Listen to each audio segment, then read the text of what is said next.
ただいまよりアンダー35アーキテクツエキシビジョン35歳以下の若手建築家による建築の展覧会記念シンポジウムを開催させていただきます。新進気鋭の建築家の方が大阪から登場し、大阪に元気を与える建築物開発拠点が実現できることを期待しております。第一線の本当に活躍されている建築家の方、そして未来を担う将来を担う若手の建築家方のお話を聞けるということで本当に楽しみにやってまいりました。ナレッジキャピタルのコンセプトは、感性と技術を融合して新しい価値を作るということです。建築はですね、この言葉もそのものではないかなというふうに思ってます。アンダー35の、要は若手の皆さんがですね、未来に向かって、羽ばたいていくというものをなんとかサポートしたいということで、シップホールで展示をしていただきながらですね、これからも継続的にやっていきたいというふうに考えております。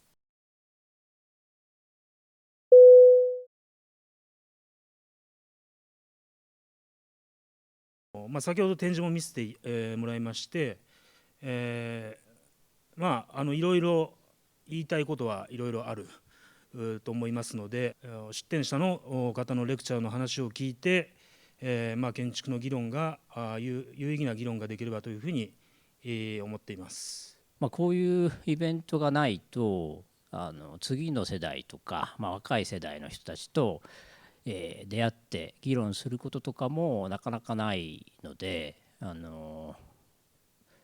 構特殊なイベントだとは思うんですけど、割となんかじわじわ効いてるイベントなんじゃないかなと。世界的な傾向なのかもしれないけど、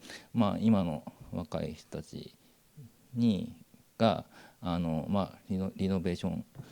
に対してどういう可能性を感じているのかっていうのをちらっと聞かせてもらったんですけど、今日その辺をちょっと話してきたらいいなと思ってます。絶対に作りたいだとか、絶対にこういうものをなんか実現するんだとか、なんかそういうエネルギーみたいなものがなかなか感じ取ることが展示を見ただけではできなかったので、なんかそういったことを今日皆さんからお話を聞きながら、改めて自分がやってきたこととその自分の興味と今皆さんが抱いている興味が、どういう共通項があったり差異があるのかってことを学べたらいいんじゃないかなっていうふうに思っています。で、本当はもうちょっと建築家というのは一個の単体の建築だけじゃなくて、町というかもっと大きな視野で何が起こるかっていうことに対して発言できる、人種であるべきだと思うんですけれども、なかなかそれに立ち至れないと。でもこうしたイベントがそういう意味で注目されてるんだとしたら、そういうのも一つのきっかけだろうと思いますし、名建築家になっていくであろう人たちを選出された人が選んだ今年の開催ですから、もしかすると今日選ばれる方が、今後のスター性のある建築家になっていくんじゃないかなと思って僕は今から期待しています。なんか学校みたいな場所で割と誰にでも分かる形で、評価基準を定めていくのとちょっと違って、プロ同士世代は違うって言ったってみんなコンペで並べばライバルですし、そういう関係の中ででもきちんと批評をして、建築業界というかアトリエ建築事務所の、この連帯感を育てていくっていうこのイベント素晴らしいなと。今日は U35 の集まりに参加できずに、大変申し訳ありません。明日の日曜日にですね、パリ市長に直々に呼ばれまして、今僕たちがパリでやってる大きなプロジェクトの説明をするということが急遽決まってしまいましたので、こうしてパリにやってきました。今日の集まりがこれからの日本のですね、建築界を我々の世代、そして若い世代がより盛り上げていけるようなそういうものになっていくことを願っております。この後多分議論になると思うんですが、上の世代から結構辛辣な意見が来たりするときに僕もきっと一緒に胸を痛めるというかちょっといつもはちょっともう他人事で聞いてたんだけどもちょっと親心というか選んだ側でもあるので、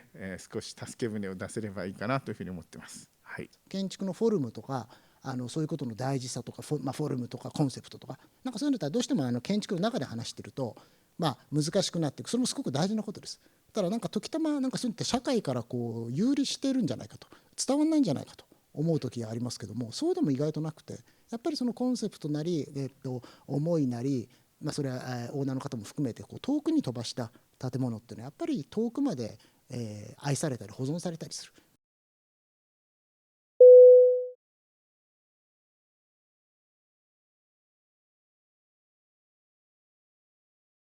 この絵はですね、建築の中の価値観というものを私が表した絵になります。スタディや発見などにいるというようないわゆるポジティブなですね価値観の修練、あるいはお金がないとか、あるいは法的制限とかいったことのですねネガティブな価値観の修練をしていくことによってですね、このように建物を削いでいくと。で、削ぎ切ったものにですね、例えばこれはコンセプトになり得るよとか、メッセージ性が強い、そういった価値観をですね、私の方で例えば導き出していく。でそこにですね、さまざまな現代の価値観をですね埋め戻すことで、建築を作るというのが、私の一応設計のスタンスになっています。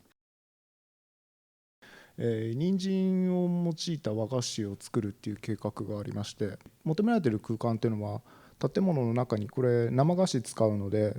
生菓子に直接商品に日が当たらないようにする。でもその商品を作ってる過程の製造過程のところにも、当たらないけれどもある程度開放的な場所を求めたいということで作っていたんですけれども、でそれがこれ現場でやってる時の、写真なんですね。で明るい開放性は持ちつつもちゃんとしっかり中の、に影が落ちるようなところを計画していたものです。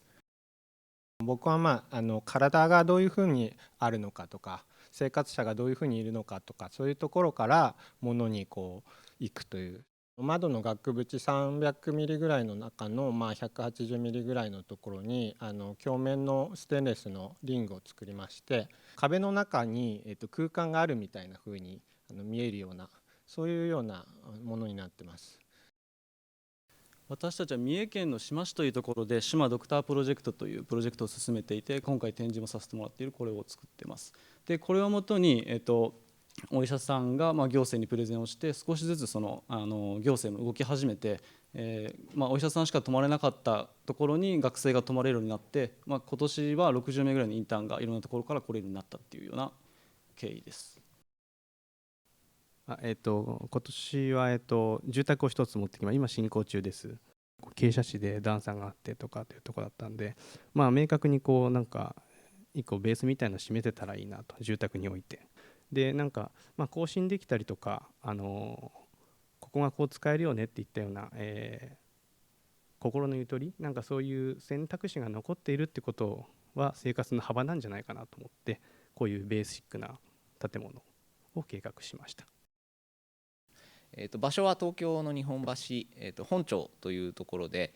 歴史のあるところになります。で、こんなビルの谷間に、取り残されてた、看板建築と言われているものなんですけれども、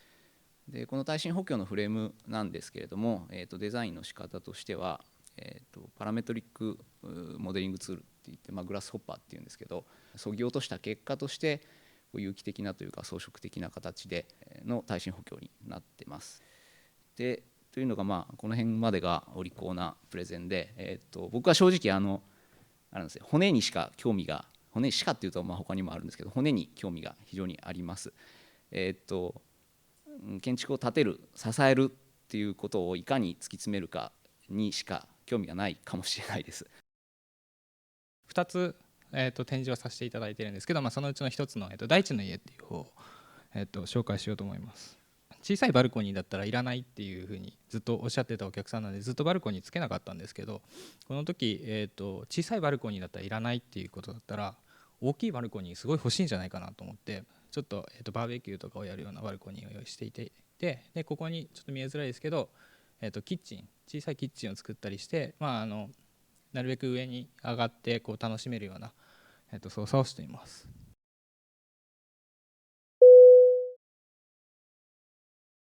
それではこれより本日の第2部ディスカッションを始めさせていただきます。さてで今回は、五十嵐太郎さんが、選ばれたということで、ちょっと改めて、今回のその選定にあたって考えたことっていうことをちょっとお話しいただけますでしょうか。比較的違うタイプの設計をしている人を組み合わせて選ぶという方法になってしまいました。であと全部選び終わった後に気づいたんですけども、基本的にみんなリノベーションやってるなというのが印象で、リノベーションをもうとにかく作品としてせざるを得ないというのがこの時代の世代の必然なんだなと強く感じた。大体そんな感じです。僕らが出会うリノベーションっていうのはどちらかというともうそんなにめちゃくちゃ素晴らしいとか歴史的に価値があるっていうんじゃなくて、こう一緒になって引き上げるというか、だからちょっと今までの作法とは違うかもしれないんですけど、寄り添って一緒にもうミックスしちゃって新旧分かんなくなっちゃうぐらいのことをやっていて、建築の展示自体にも何か新しさを見出せたらなっていうことで、なんかある種リノベーション的なことも考えながらやっていました。建物という全体性じゃなくて、建物のなんか集合した状態とそのなんていうか出来事の履歴みたいなものがこう重なり合ってなんか強さを獲得していくっていうようなことが起こると面白いんじゃないかなっていうような気がして、今実際できているものはストーリーはなるべく面白く語ろうとしてこう頑張ってプレゼンテーションしてるんだけれども、そのできたもの自体の魅力もやっぱりちょっともう少しないといくら履歴って言ってもっていうような気持ちもちょっとありながら見てたんですが、で今日の話はだからリノベーションかどうかは僕はあんまり大きな問題ではないと思うんだけれども、仕事の規模自体がこう小さくなっていて、それが新築であれリノベーションであれで、なんかアトリエっていうこう小さな企業ができることの、なんか限界がを何とかしてこう拡張しなきゃいけないはずなんだけれども、今のところその物の小ささに甘んじているというか安住しちゃってるようなところもあって、もうちょっとなんか責められる部分があるんではないかと。石上さんのデビュー作はテーブルだったみたいな話が書いてありますけど、別にリノベですらないというか、テーブル一つでも世に問うことができる。じゃあちょっと火種つける意味で言うと、僕は千草さんのはちょっとなってないだろうっていうことを言いたいと思って、窓枠のやつもありましたよね。あれもやってる行為は非常にこう些細というか部分的にやってて面白いなと思ったんだけど、精度って多分あそこの幅を300ミリって僕聞きましたけれど、あれを例えば100ミリでやるのか500ミリでやるのか、その辺のこうプロセスをどう踏んで、正直写真からは300ミリのサークルっていうのはあんまり魅力的だったり、こう身体の感覚にも訴えてこねんじゃないかなっていうのは思ったんですね。建築あんまりしてないあれを作った時は建築の可能性を進めるために別にリノベーションする必要はないと、そういうふうに思ってた。だから確かにプランが普通だっていうのはそうなんだと思うんですよ。実際そこにはあんまりフォーカスしてなくて、それはもう本当に世襲との対話の中でできてきたプランなので、そこでも例えばすごい実験的なプランをして、で天井でもそういうことやってみたいなことをすると、規模のリノベーションでコンセプトがその普通の人に伝わるメッセージに変換しないと思ったんですね。ちょっとなんか論点がずれてるんじゃないかっていうのがあって、一つは身体と空間の関係、相関関係っていうのは非常に興味深いし納得できる視点なんだけれども、あれは身体じゃなくて、イリュージョン、これは僕の意見ですけど、あともう一つは身体性っていうのを問うときにやっぱ精度の問題があって、それを一番発揮するべき精度のスケールまでちゃんと落とし込んでるのかどうかがどうもはっきりしないと緩いんじゃないかということの、大きく2点だと思うんですけど、それいかがですか。300ミリっていうのはもう全部の額縁からの窓から内壁までの距離なんですけど、リングのところは180ミリのリングになってて、見えるか見えないまあまあそれはまあスタディで決めたっていうことなんですけど、あんまりこう見つけでこう展開図書くと輪が見えてこない、完全に見えてこないように作っていて、できるだけ見えないように作りつつも窓、それまた全然質問に答えてないやっぱりその身体じゃなくて視覚の話だけをしてるんじゃないのかっていうそのツッコミに対してもっとちゃんとそれに対して答えないといけないと思うし、例えば去年僕五十嵐賞にした酒井君なんていうのはさ、やっぱり確かに芦澤さんが言うようによく分かんないんだけど、なんか変な感じがするんですよね。千草さんのやつもね、癖があるんですよ、すごくやってることに。で今の時点で随分遠い向こう側、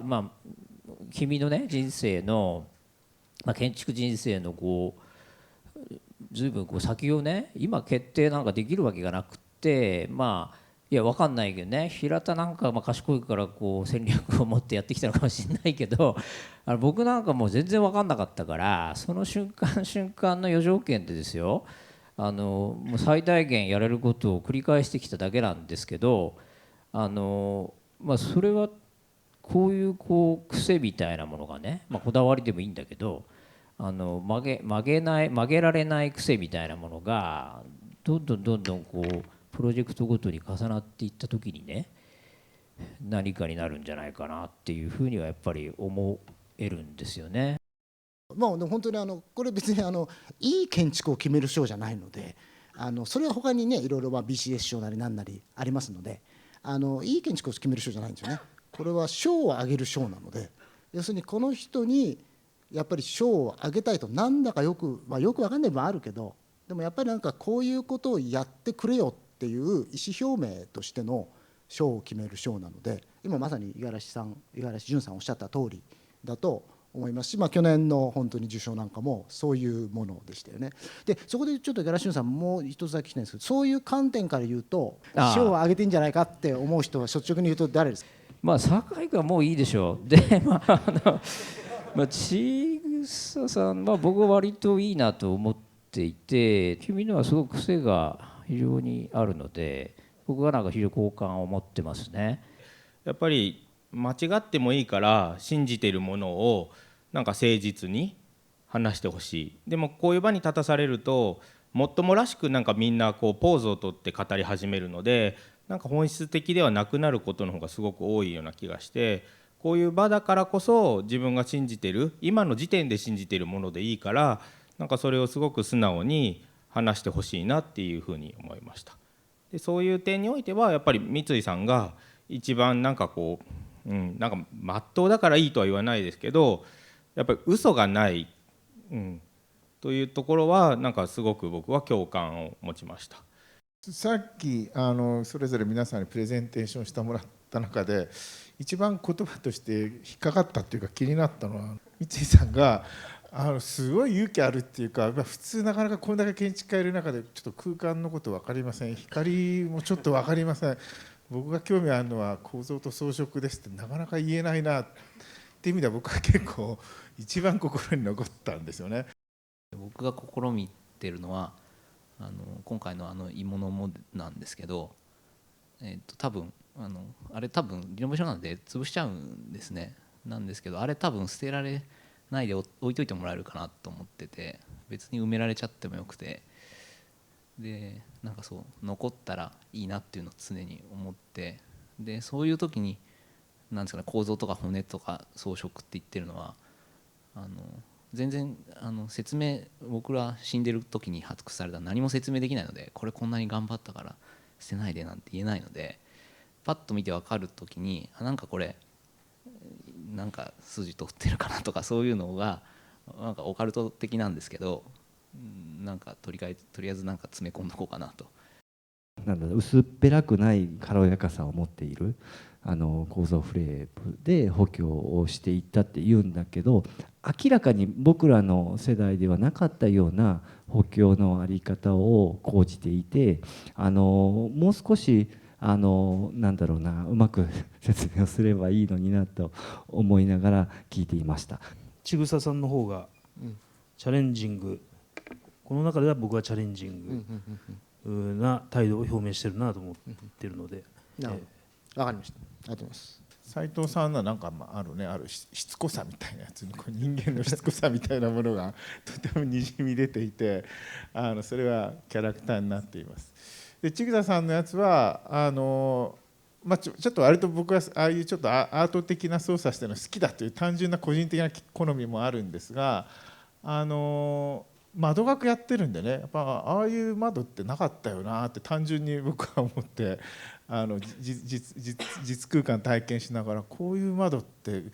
相当いろいろ窓見てきたけど、なかったという、僕その一点においてすごくで、三井さんのはこれどうなんだ、倉方さんも思うかもしれないけど、歴史やってるものとしてはなんかね、すごくよくわかるっていう話で、やっぱ物が最強っていうかね、空間よりも物の方が強いんだって正直思っているので、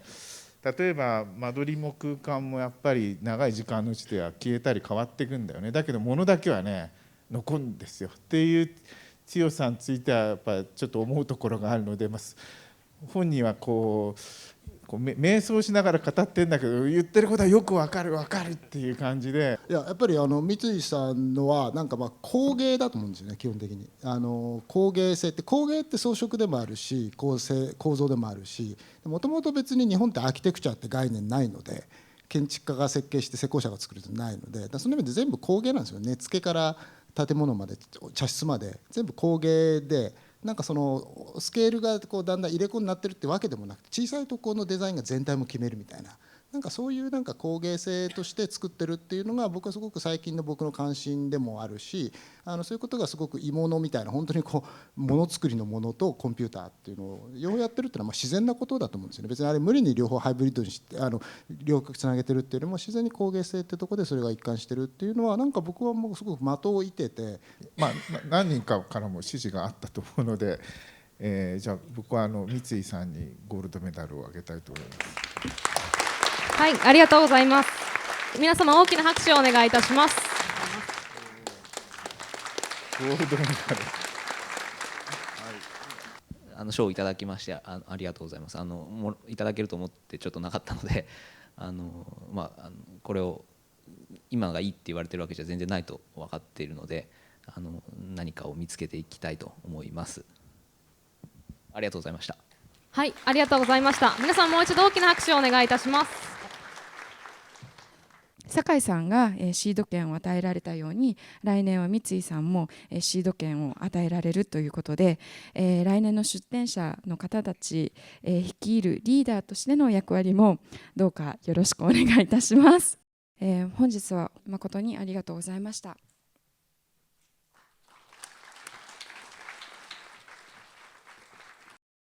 今回、このような賞をいただきまして、大変光栄に思っております。と同時にいろいろ課題というか至らない点を、先輩方にご指摘いただいて、自分なりに何か探っていけたらなと思っています。今後も建築に真摯に取り組んでいきたいと思っています。